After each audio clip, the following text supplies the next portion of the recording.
మిర్చి పండించే రైతులందరూ కూడా ధర తగ్గిపోయి ఇబ్బంది పడుతున్నారు. ఆ మాట మీ అందరికీ తెలిసిందే. అయితే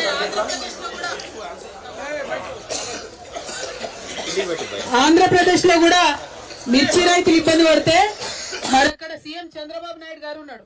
ఆయన ఢిల్లీకి పోయిండు, లొల్లి లొల్లి చేసిండు కేంద్ర మంత్రుల్ని పట్టుకొని. ఇక్కడ మన సీఎం ఉన్నాడు రేవంత్ రెడ్డి గారు. ఆయన కనీసం మిర్చి రైతుల గురించి ఒక మాట కూడా మాట్లాడతలేడు. మాట్లాడాలన్నా వద్దా? న్యాయమా కాదా? మనం ఏమైనా గొంతెమ్మ కోరికలు అడుగుతున్నామా? కొండ మీద కోతిని తెమ్మంటున్నామా? ఏమడుగుతున్నాం? మద్దతు ధరనే అడుగుతున్నాం. పోయిన సంవత్సరం 25,000కు అమ్మింది, ఈసారి 11,000కు పడిపోయిన పరిస్థితి ఉన్నది. దీన్ని సరి చేయాల్సినటువంటి అవసరం ఉన్నది. నేను కే సముద్రం మిర్చి యార్డ్ నుండి ముఖ్యమంత్రి గారిని డిమాండ్ చేస్తా ఉన్నాను. ఖచ్చితంగా మీరు ఢిల్లీకి పోతారా, మోడీ గారు కాలు పట్టుకుంటారా, ఏం చేస్తారో మాకు సంబంధం లేదు, కానీ ఖచ్చితంగా మద్దతు ధర కావాల్సిందే. 25,000 లేని గిట్టుబాటు అయ్యే పరిస్థితి లేదు. ఇప్పటిదాకా రైతులందరితో మాట్లాడుతుంటే వాళ్ళు చెప్పింది అదే. 1 ఎకరం మిర్చి పంట సాగు చేయాలంటే 2 లక్షల రూపాయలు అవుతుంది. కనీసం మిర్చి పంట తెంపాలంటే కూడా, ఖాతాకొచ్చింది తెంపాలంటే కూడా కిలో 15 రూపాయలు పట్టుకున్నా కూడా 40-50 వేలు మినిమం అయ్యేటటువంటి పరిస్థితి ఉన్నది. మరి అటువంటి పరిస్థితులలో మన గిట్టుబాటు కాని ధరకు అమ్ముడైతే చాలా ఇబ్బందికరంగా ఉంటది. కాబట్టి ప్రభుత్వం తక్షణమే చర్యలు తీసుకోవాలని చెప్పి నేను కోరుతా ఉన్నాను. ఇవాళ మీకు తెలిసి ఇక్కడ చాలా మంది మీరు ఇక్కడ లోకల్లోనే ఉన్నారు. ఇక్కడ లోకల్లో మీ నాయకుడు వేం నరేందర్ రెడ్డి అని ఉన్నాడు, తెలుసా?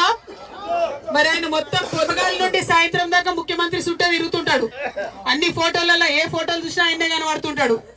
ఎంత అనుబంధం అంటే వాళ్ళది. ఓటుకు నోటు కేసులో కూడా A1, A2, A3 మీ కే సముద్రం పేరు మొత్తం జెండా ఎగురుతుంది అంటదా, అవునా కాదా? అయినా మన కే సముద్రం మిర్చి రైతుల కష్టం చెప్పడానికి వేం నరేందర్ రెడ్డికి 1 నిమిషం దొరుకుతలేదా? మీరు ఆ విషయం ఆలోచించాలి. నేనేమంటున్నా అంటే ఇవాళ మనం మిర్చి రైతులం ఇక్కడ ఇబ్బంది పడుతున్నాం, పసుపు రైతులు ఇబ్బంది పడుతున్నాం. గా టనల్ ముఖ్యమంత్రి సొంత జిల్లాల గా టనల్ కూలిపోయి ఇరిగేషన్ ప్రాజెక్ట్ చేయరాక వీళ్లకు 8 మంది కూలీలు ఇరుకపోయి ఉన్నారు. అక్కడ వాళ్ళు ఇబ్బంది పడుతున్నారు. ఇవి ఏమి చూడకుండా ఏం చేస్తుండే ముఖ్యమంత్రి గారు? ఎలక్షన్ ప్రచారానికి పోయిండట నిజామాబాద్ కు. ఇక నేను ఏడవాలనా నవ్వాలనా, మన ఏదో పని పాత్ర పెట్టి జాతర పోయింది అన్నట్టు ఉన్నది కథ అన్నట్టు. అట్లా కాకుండా ముఖ్యమంత్రి గారు నేను డిమాండ్ చేసేది ఒక్కటే, ఖచ్చితంగా ఎట్ ఎనీ కాస్ట్ మీరు ఏం చేస్తారో మాకు తెలియదు, పసుపుకు మద్దతు ధర ఇవ్వాలి, మిర్చికి మద్దతు ధర ఇవ్వాలి. దానికోసం ముఖ్యమంత్రి రెడ్డి గారు ప్రయత్నం చేయాలి, రేవంత్ రెడ్డి గారు అని మీ అందరి తరఫున నేను డిమాండ్ చేస్తా ఉన్నా.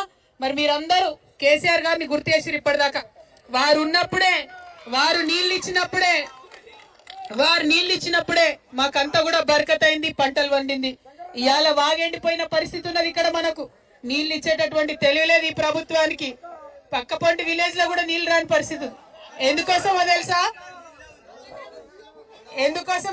ఒక్కసారి వినాలి మీరు.